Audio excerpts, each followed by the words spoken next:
Oui, bonjour, Ainhoa Rivas, Sanofi. J'ai une question pour Aurélie. Vous avez parlé d'avoir testé Facebook et Yammer. Lesquels vous avez choisis et pourquoi surtout? Ni l'un ni l'autre. Pas Workplace, parce qu'il y avait énormément de doutes sur la sécurité. Donc c'est pas forcément le côté Facebook qui ressemble. Enfin, il y avait ça aussi, c'était un peu gênant. Mais vraiment, les collaborateurs, comme il y a une grosse part de confidentialité à Ubisoft, ils n'étaient pas rassurés avec le fait d'utiliser Workplace. Vraiment, il y avait un rejet complet sur ce sujet particulièrement. Et Yammer, c'est vraiment pour des côtés plus esthétiques communication. Parce que Yammer, c'est très efficace, ça fait très, moi je trouve informatique, assez sec, assez aride.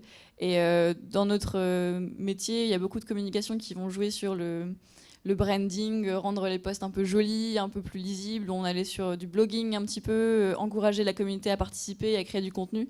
Et avec cette plateforme-là, ça donnait pas très envie de faire du contenu. Et pareil, en termes d'adoption, les chiffres étaient pas bons non plus, comme pour Workplace. Donc c'est ça qui nous a poussé à aller vers une troisième solution. Il y avait en fait une vraie défiance par rapport à l'outil Workplace by Facebook, avec tous les scandales actuels.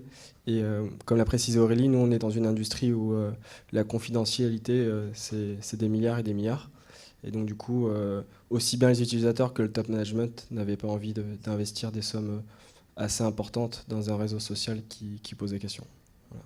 Si je puis me permettre d'ajouter quelque chose, c'est qu'au-delà des besoins des utilisateurs, ce qui est déterminant dans le choix de l'outil, c'est vraiment ça, hein, parce que sur la confidentialité, où sont stockés les contenus, la décision qui vient d'en haut, elle se prend aussi beaucoup à ce niveau-là. Pour Orange, la même chose.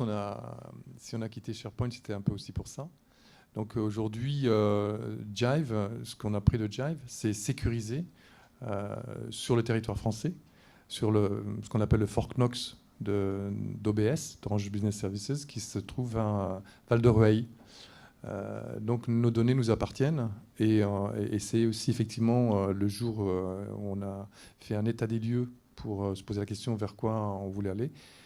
Il y avait des soucis avec la NSA.